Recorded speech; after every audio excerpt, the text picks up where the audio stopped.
ಹೆಸರೇನಮ್ಮ? ಅಶ್ವಿನಿ ರೆಡ್ಡಿ ಅಂತ. ಊರು? ನಮ್ಮದು ಗುಲ್ಬರ್ಗ. ಸಾಧನಾ ಬಗ್ಗೆ ಹೇಗೆ ಗೊತ್ತಾಯಿತು ನಿನಗೆ? ಅಂದರೆ ನಂಗೆ ಪರಿಚಯ ಆಗಿದ್ದು ಬಂದು ನನ್ನ ಸ್ಕೂಲಲ್ಲಿ ಓದಬೇಕಾದ್ರೆ ಒಂದು ಇನ್ಸಿಡೆಂಟ್ ನಡೀತು. ಅಂದರೆ ಟೀಚರ್ಸಿಂದ ಏನೋ ಇಶ್ಯೂ ಆಗಿ ಅವಾಗ ನಾನು ಅಕ್ಟೋಬರ್ 2ಗೆ ಆ ಇಶ್ಯೂ ಆದಮೇಲೆ ನಾನು ಮನೆಯಲ್ಲೇ ಇದ್ದೆ. ಅವಾಗ ಫುಲ್ಲು ಡಿಪ್ರೆಷನ್ಗೆ ಹೋಗಿ ಅಷ್ಟೆಲ್ಲ ಆದಮೇಲೆ ನಾನು ಮನೇಲಿದ್ದೆ. ಅವಾಗ ನಮ್ಮಪ್ಪ ಸ್ಕೂಲ್ ಬಿಡಿಸ್ತೀನಿ ಅಂದರು. ಅದಕ್ಕೆ ಬೇಡ ಇವಾಗೇನು ಮುಗೀತು ಅಂದೆ. ಅದಕ್ಕೆ ಅವಾಗ ನಮ್ಮಪ್ಪನ ಫ್ರೆಂಡ್ ಸಜೆಸ್ಟ್ ಮಾಡಿದ್ರು ಈ ರೀತಿ ಸಾಧನ ಅಂತ ಎಕ್ಸಾಮ್ ಇದೆ ಅಂದಾಗ ನಾನು ಬರೀ ಅಪ್ಲಿಕೇಶನ್ಗೆ ಏನೇನು ಬೇಕೋ ಅದನ್ನಷ್ಟೇ ಕೊಟ್ಟೆ. ಅಂದರೆ ಡಾಕ್ಯುಮೆಂಟ್ಸ್ ಏನು ಬೇಕೋ ಅದನ್ನು ಕೊಟ್ಟಾಗ ಅಂದರೆ ನಮ್ಮಪ್ಪನ ಫ್ರೆಂಡಿನ ಮಗಳೊಬ್ಬಳು ಆಲ್ರೆಡಿ ಸೆಲೆಕ್ಟ್ ಆಗಿದ್ಲು. ಅವಳು ನನಗಿಂತ ಸೀನಿಯರು. ಅವಳು ಸೆಲೆಕ್ಟ್ ಆದಮೇಲೆ ಅವಳು ಓದಿದ್ಲು. ಅದೇ ಸಜೆಷನಿಂದ ನಾನು ಬಂದೆ. ಮತ್ತು ಇಲ್ಲಿಗೆ ಬರಬೇಕು ಅಂತ ನಾನು ಆ ರೀತಿ ಸೆಲೆಕ್ಟ್ ಆಗಿ ಸೆಕೆಂಡ್ ಪ್ರೊಸೆಸಲ್ಲಿ ಮತ್ತು ಕಾಂಪಿಟೇಷನ್ ಆಗಿ ಸೆಕೆಂಡ್ ರೌಂಡಲ್ಲಿ ಸೆಲೆಕ್ಟ್ ಆಗಿ ಹೌಸ್ ವಿಸಿಟಿಂಗ್ ಮುಗಿಸ್ಕೊಂಡು ಬಂದುಬಿಟ್ಟು ಆಮೇಲೆ ಕ್ಯಾಂಪಿಗೆ ಬಂದ್ವಿ.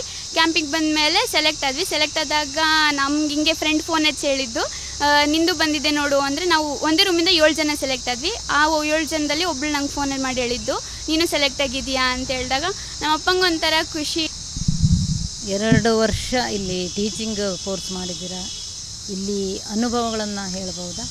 ಇಲ್ಲಿಂದ ಅನುಭವ ಬಂದುಬಿಟ್ಟು ನನಗೆ ಈ ಟೀಚಿಂಗ್ ಅಂತಂದರೆ ನನಗೆ ಫಸ್ಟು ಒಂಥರ ಅನಿಸಿದ್ದು ಅಂದರೆ ನಾನು ಸ್ಕೂಲಲ್ಲಿ ಓದಬೇಕಾದ್ರೆ ಅದೇ ಹೇಳಿದ್ನಲ್ಲ ಮೊದಲಿನ ಸ್ಕೂಲು ಏನು ಹೇಳ್ಕೊಡ್ಬೇಕು ಅಂತ ಅನ್ನೋದಕ್ಕಿಂತ ಅವ್ರಿಗೆ ಹೆಂಗಂದರೆ ಹೇಳಿದ್ರೆ ಸಂಬಳ ಬರುತ್ತೆ, ಹೇಳ್ದಿರೋ ಸಂಬಳ ಬರುತ್ತೆ, ಆ ರೀತಿ ಮನೋಭಾವ ಹೇಳಬೇಕಾದ್ರೆ ನಂಗೆ ಒಂಥರ ಏನೋ ಅನ್ನಿಸ್ತಿತ್ತು. ಇವ್ರೇನು ಕೇಳಿದ್ರು ಹೇಳ್ಕೊಡ್ತಿಲ್ಲ ಅಂತಂದಾಗ ನಂಗೆ ಫಸ್ಟ್ ಬಂದು ಇಲ್ಲಿ ನೋಡಿದಾಗ ಅಲ್ಲಿ ಡೌಟ್ಸು ಕೇಳ್ತಿರಲಿಲ್ಲ. ಕೇಳಿದ್ರು ಹೇಳ್ತಾನೆ ಇರಲಿಲ್ಲ. ಅಂದರೆ ಏನು ಡೌಟ್ಸ್ ಕೇಳ್ತೀಯ ಬಿಡು ಅಂತಂದಂಗೆ. ಬಟ್ ಇಲ್ಲಿ ಬಂದಿದ ಮೇಲೆ ಏನು ನೀವು ಡೌಟ್ಸ್ ಕೇಳಲ್ಲ ಅಂದರೆ ನಾನು ಯಾವಾಗಲೂ ಅಲ್ಲಿಂದ ಫ್ರಂಟ್ ಬೆಂಚಲ್ಲೇ ಕೂತಿದ್ದು. ಇಲ್ಲಿ ಫ್ರಂಟ್ ಬೆಂಚ್ ಕೂತ ತಕ್ಷಣ ನಾನು ಇಂಟರಾಕ್ಟ್ ಮಾಡೋದು ನೋಡಿದ್ರೆ ನಂಗೆ ಸಮಾಧಾನ ಆಗ್ತಿರ್ಲಿಲ್ಲ. ಏನಿದ್ರು ಹ್ಞೂ ಆದ್ರೆ ಅನ್ಬೇಕು, ಎಸ್ ಆದ್ರೆ ಅನ್ಬೇಕು. ನಂಗೆ ಇದು ಬಂದಮೇಲೆ ಅದೊಂದು ಸಖತ್ ಇಷ್ಟ ಆಯಿತು. ಎಷ್ಟು ಡೀಪಾಗಿ ನಾಲೆಜ್ ಕೊಡ್ತಾರೆ ಅಂದರೆ ನನಗೇನು ಗೊತ್ತಿರಲಿಲ್ಲ. ಬಟ್ ನಂಗೆ ಇನ್ನೊಂದು ಖುಷಿ ಏನಂತಂದರೆ ನಮ್ಮಪ್ಪ ಹೇಳ್ತಿದ್ರು ಯಾವಾಗಲೂ ಒಂದು ಮಾತು, ಪ್ರತಿಯಿಂದ ಸ್ಟೆಪ್ ಒಂದು ಸ್ಟಾರ್ಟ್ ಆಗಬೇಕಂತಂದ್ರೆ ಎಲ್ಲೇ ನಾವು ಅಷ್ಟು ಸ್ಟ್ರಾಂಗಾಗಿ ಓದಿ ನಾನೇ ಫಸ್ಟ್ ಅಂದರೆ ಪ್ರತಿಯೊಂದು ಸ್ಟೆಪ್ಪು ಮತ್ತೆ 0ಇಂದ ಸ್ಟಾರ್ಟ್ ಆಗುತ್ತೆ. ನಾನು ಇಲ್ಲಿ ಬಂದಮೇಲೆ ಮತ್ತೆ ನಾನು 0ನೇ. ಸ್ಕೂಲಲ್ಲಿ ಫಸ್ಟು, ಇಲ್ಲಿ ಬಂದಮೇಲೆ 0. 2 ತಿಂಗಳು ಕಷ್ಟಪಟ್ಟೆ, ಏನು ಆಗ್ತಾನೆ ಇಲ್ಲ. ಅಪ್ಪನ ಮತ್ತೆ ಜ್ಞಾಪಕ ಬಂತು. 0 ಬಂದಾಗ ನಾನು ಅಲ್ಲಿ ಫಸ್ಟ್ ಏನು ಮಾಡಿದೆ, ಅಲ್ಲೂ ಮೊದಲನೇ ಸ್ಟೆಪ್ ಇಟ್ಟಾಗ 0ನೇ ಇದ್ನಲ್ಲ, ಅಲ್ಲಿ ಏನೋ ಮಾಡಿದೆ ನಾನು ಅಂತೇಳ್ಬಿಟ್ಟು ಮತ್ತೆ ನೆನೆಸ್ಕೊಂಡು ಫೈಟ್ ಮಾಡಿದೆ. ಇಲ್ಲಿ ಹೇಳ್ಬೇಕಂದ್ರೆ ಎಲ್ಲರೂ ಈ ಕಡೆ ಜಾಸ್ತಿ ಅಂದರೆ ಸೌತ್ ಕಡೆ ಮ್ಯಾಥ್ಸ್ ಎಲ್ಲ ಇಷ್ಟ ಆಗಲ್ಲ ಅಂತ ಹೇಳ್ಬಿಟ್ಟು ನಮ್ಮ ಸ್ಕೂಲಲ್ಲಿ ಈಗ ನಮ್ಮ ಕ್ಲಾಸಲ್ಲಿ ನಾನೇ ಮ್ಯಾಥ್ಸಲ್ಲಿ ಫಸ್ಟು. ಅದೊಂಥರ ನಂಗೆ ಖುಷಿ ವಿಚಾರ. ಮತ್ತು ಇಲ್ಲಿ ಟೀಚರ್ಸ್ಗೆ ಹೆಂಗಿತ್ತು, ಇಲ್ಲಿ ಕೊಟ್ಟಿರೋ ಎಜುಕೇಷನ್ ಅಂತಂದ್ರೆ ನಂಗೆ ಸಖತ್ ಇಷ್ಟ. ಅಂದರೆ ಎಷ್ಟು ಡೀಪಾಗಿ ಹೋಗ್ತಾರೆ ಅಂತಂದರೆ ಇಷ್ಟು ಇದೂ ಅಪ್ಲಿಕೇಶನ್ ಇದೆ ಅಂತಂದಾಗ ನಮ್ಮ ಫಿಸಿಕ್ಸ್ ಸರ್ನ ಶ್ಯಾಮ್ ಸರ್ ಅಂತ ಅವ್ರನ್ನ ನೆನೆಸ್ಕೊಳ್ಳೋಕೆ ಇಷ್ಟಪಡ್ತೀನಿ. ಮತ್ತು ಅವ್ರು ಎಷ್ಟು ವ್ಯಕ್ತವಾಗಿ ಹೇಳೋರು ಅಂತಂದರೆ ಅವರು ಈವನ್ ಒಂದು ಮೊಬೈಲ್ ಹೆಂಗೆ ವರ್ಕ್ ಆಗುತ್ತೆ ಅಂತ ಹೇಳ್ಬಿಟ್ಟು ಅದನ್ನು ಫುಲ್ ವಿವರವಾಗಿ ಹೇಳ್ಬಿಟ್ಟು ಇದು ಹೆಂಗೆ ಅದಕ್ಕೆ ಪಾಠಕ್ಕೆ ಸಂಬಂಧಪಟ್ಟು ಒಂದು ವರ್ಡ್ ಬಂದರೆ ಇಷ್ಟು ವಿಸ್ತಾರವಾಗಿ ಹೇಳೋರು. ಮತ್ತು ನಮ್ಮ ಮ್ಯಾಥ್ಸ್ ಟೀಚರ್ ಬಂದುಬಿಟ್ಟು ವೀಣಾ ಶೆಣೈ ಮ್ಯಾಮ್ ಅಂತ ಹೇಳ್ಬಿಟ್ಟು ಅವರು ಹೆಂಗಂತಂದರೆ ನನಗೆ ಈ ಟೀಚಿಂಗ್ ಅಂದರೆ ನಾವೀಗ ಎಜುಕೇಷನ್ ಅಂತ ಚೂಸ್ ಮಾಡ್ಕೊಂಡಿರೋದು. ನಾನು ಟೀಚಿಂಗ್ ಅಂತಂದಾಗ ನನಗೆ ಫಸ್ಟ್ ಉದ್ದೇಶ ಬಂದಿದ್ದು ನಾನು ಪ್ರೀವಿಯಸ್ ಕಲ್ತಿರೋ ಎಜುಕೇಷನಿಂದ ಈ ರೀತಿ ಟೀಚರ್ಸೇ ಮಕ್ಕಳನ್ನ ಸಪೋರ್ಟ್ ಮಾಡಲ್ಲ ಅಂತ ಹೇಳಿದ್ದಕ್ಕೆ ಎಲ್ಲಿ ಲಾಸ್ ಆಗ್ತಿದೆ, ಈಗ ನಮ್ಮ ಕಲಬುರ್ಗಿ ಅಂತ ಮುಂದೆ ಬರ್ತಿರೋದಕ್ಕೂ ಏನು ಕಾರಣ, ಓದೋದು ಎಲ್ಲಿ ಹೋಗ್ತಿದೆ ಅಂತ ಹೇಳ್ಬಿಟ್ಟು ನನಗೆ ಇದರಿಂದ ಅನಿಸಿದ್ದು. ಆದರೆ ಟೀಚಿಂಗಲ್ಲಿ ಇದಾಗ್ತಿರೋದು ಒಬ್ಬ ಟೀಚರ್ ಆದರೆ ಚೆನ್ನಾಗಿರೋ ಟೀಚರ್ ಆಗಬೇಕು ಅಂತ ಹೇಳ್ಬಿಟ್ಟು ನಂಗೆ ಇಷ್ಟ ಆಗಿರೋದು. ನನಗೆ ಅದನ್ನು ನಾನು ಟೀಚರ್ ಆಗಬೇಕು ಅಂತ ನಂಗೆ ಅನಿಸಿದ್ದು ಮೊದಲಲ್ಲಿ. ಇಲ್ಲಿ ನಮ್ಮ ವೀಣಾ ಮ್ಯಾಮ್ನ ನೋಡಿದಾಗ ನಂಗೆ ಅದೇ ಖುಷಿ ಆಯಿತು. ಮ್ಯಾಮ್ ಯಾವಾಗಲೂ ಒಂದು ಕೇಳಿದಾಗ ನಾವೇನಾದರೂ ಹೇಳಿದ್ರೆ ಅದಕ್ಕೆ ಸಂಬಂಧ ಇರ್ತಿರ್ಲಿಲ್ಲ. ಬಟ್ ನೀನು ಯಾಕೆ ಹಂಗೆ ಥಿಂಕ್ ಮಾಡಿದೆ, ಅದು ನೀನೇನೋ ಥಿಂಕ್ ಮಾಡಿದೆ ಅಂದರೆ ನಿಂಗೆ ಏನೋ ಥಾಟ್ ಬಂದಿದೆ, ನೀ ಯಾಕೆ ಅದನ್ನ ಇಟ್ಕೊಂಡು ಥಿಂಕ್ ಮಾಡಿದೆ, ಅದನ್ನು ಡಿಸ್ಕಷನ್ ಮಾಡೋರು. ಅದರಿಂದ ನಂಗೆ ತುಂಬ ಖುಷಿ ಆಗ್ತಿತ್ತು. ನಮ್ಮ ಹೆಣ್ಣುಮಕ್ಕಳಿಗೆ ಪ್ರಕೃತಿ ಸಹಜವಾದ ಕೆಲವೊಂದಿಷ್ಟು ಪ್ರಾಬ್ಲಮ್ಗಳಿರುತ್ತೆ, ಗೊತ್ತಾಯ್ತಲ್ವಾ?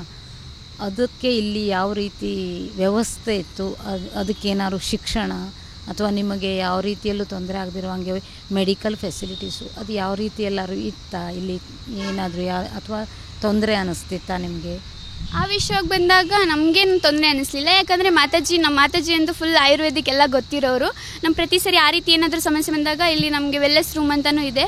ಆ ರೀತಿ ಮಾಡಿದಾಗ ಎಲ್ಲ ಪ್ರತಿಯೊಂದು ಅವರೇ ಇನ್ನೊಂದು ವಿಷಯ ಏನಂತಂದರೆ ಇಲ್ಲಿ ಯಾವುದೇ ರೀತಿ ಟ್ಯಾಬ್ಲೆಟ್ಸು ಆ ರೀತಿ ಏನೂ ರೆಕಮೆಂಡ್ ಮಾಡಲ್ಲ. ಪ್ರತಿಯೊಂದು ಅವರೇ ಕೈಯಾರೆ ತಯಾರಿಸಿದ್ದು ಅಥವಾ ಅವಾಗಿಂದವಾಗಿ ಏನಿರುತ್ತೋ ಮನೇಲೇ ಮದ್ದು ಮಾಡಿಕೊಡೋರು.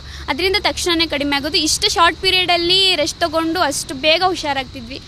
ಇಲ್ಲಿ ಬಂದಮೇಲೆ ಹೆಂಗಾಗಿತ್ತು ಅಂದರೆ ಹೊರಗಡೆನೂ ಈಗ ಸಪೋಸ್ ಏನೊಂದು ತಲೆನೋವು ಬಂದರೂ ಏನು ಬಂದರೂ ಮನೇಲೇ ಇರೋದು ಏನಾದರೂ ಸಿಗುತ್ತೇನೋ ಅನ್ನೋ ರೀತಿ ಯೋಚನೆ ಮಾಡ್ತೀವಿ. ಅದು ರೀತಿ ಯಾವುದಾದ್ರು ಸೇವಾ ಚಟುವಟಿಕೆ ಸರ್ವೀಸಲ್ಲಿ ಇಲ್ಲಿ ರಾಷ್ಟ್ರೋತ್ಥಾನ ಒಂದು ರೀತಿಯಲ್ಲಿ ಸರ್ವೀಸ್ ಇದು ಹಾಗೆ ಯಾವ್ದಾದ್ರು ಚಟುವಟಿಕೆಯಲ್ಲಿ ನಿಮ್ಮನ್ನು ತೊಡಗಿಸ್ಕೋಬೇಕು ಲೈಫ್ನಲ್ಲಿ ಅಂತ ಯಾವ ಥರ ಅನ್ನಿಸ್ತಾ ಇದೆಯಾ? ಹಾಂ, ತುಂಬ ಸರಿ ಅನಿಸಿದೆ. ಇವಾಗ ಇಲ್ಲಿ ನಮಗೆ ಗುರು ಅಣ್ಣ ಅಂತ ಬರ್ತಾರಲ್ಲ, ಅವರೊಬ್ಬರು ಸಾಫ್ಟ್ವೇರ್ ಇಂಜಿನಿಯರ್, ಅವ್ರು ಮಾಡೋ ಕೆಲಸ ನೋಡ್ಬಿಟ್ಟು ನಮ್ಗೆ ಎಷ್ಟೊಂದು ಸರಿ ಅನಿಸುತ್ತೆ. ಇವಾಗ ಊರಲ್ಲಾದ್ರೂ ನನಗೆ 2 ವರ್ಷದಲ್ಲಿ ನಾನು ಎಷ್ಟೆಲ್ಲ ಅಂದ್ಕೊಂಡಿದ್ದೀನಿ.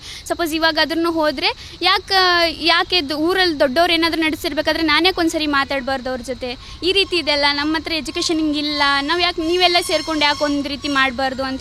ಒಂದು ವಿಭಿನ್ನವಾದ ಶಿಕ್ಷಣ, ರಾಷ್ಟ್ರೋತ್ಥಾನದಲ್ಲಿ ಕೊಡುವ ಶಿಕ್ಷಣ ಉಳಿದ ಎಲ್ಲ ಥರ ಅಲ್ಲ. ಅದಕ್ಕೆ 10ಕ್ಕೆ ನಿಮ್ಮ ಮಾರ್ಕ್ಸ್ ಎಷ್ಟು? 10ಕ್ಕೆ 10 ಕೊಟ್ರೂ ಕಡಿಮೆ ಆಗುತ್ತೆ.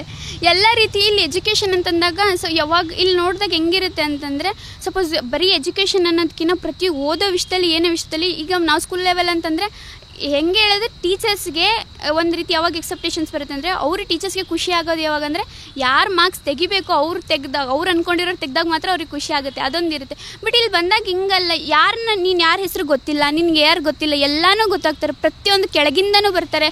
ಅದು ಒಂದೇನೋ ವಿಭಿನ್ನ ಅನಿಸ್ತು. ಮತ್ತು ಮುಂದೆ ಸಾಧನಕ್ಕೆ ಬರೋವ್ರಿಗೆ ನೀವೇನು ಆಪ್ತ ಸಲಹೆ ಇದು ಏನು ಕೊಡ್ತೀರಾ? ನಾನು ಸಲಹೆ ಕೊಡಬೇಕಾದ್ರೆ, ಇವಾಗ ಸಾಧನ ಅನ್ನೋದು ಒಬ್ಬರಿಗೆ ಪ್ರತಿಭಾವಂತ ಮಕ್ಕಳಿಗಂತಲೇ ಇರೋದಿದು. ಅದಕ್ಕೆ ನಾನು ಹೇಳ್ತೀನಿ, ಸಿಕ್ಕರೆ ಒಳ್ಳೆಯದು. ಇಷ್ಟು ಗೋಲ್ಡನ್ ಅಪರ್ಚುನಿಟಿ ಯಾರಿಗೂ ಸಿಗಲ್ಲ. ಮತ್ತು ಇಷ್ಟೊಂದು ಸೇಫು, ಮತ್ತು ಏನು 100% ಫುಲ್ ವೆರೈಟಿ ಆಗಿರೋ ಎಜುಕೇಷನ್ನು, ಇಷ್ಟು ವ್ಯಾಲಿಡ್ ಆಗಿರೋ ಎಜುಕೇಷನ್. ಈ ಎಜುಕೇಷನ್ಗಿಂತ ನನಗೆ ಹೊರಗಡೆದಾದರೂ ಅಷ್ಟು ಕಾಂಪಿಟೇಷನ್ ಆಗಿ ಅವ್ರು ಕಲಿಸ್ತಿದ್ದಾರೆ ನನಗಿನ್ನ ಗೊತ್ತಿಲ್ಲ. ಬಟ್ ಇಲ್ಲಿರೋದು ಮಾತ್ರ ಯಾವ ಕಾಂಪಿಟೇಷನ್ಗೂ ಮೀರಿದಂಥದ್ದಲ್ಲ, ಎಲ್ಲದಕ್ಕಿಂತ 100% ಒಂದು ಕೈ ಮೇಲಿರೋ ಎಜುಕೇಷನ್ನೇ.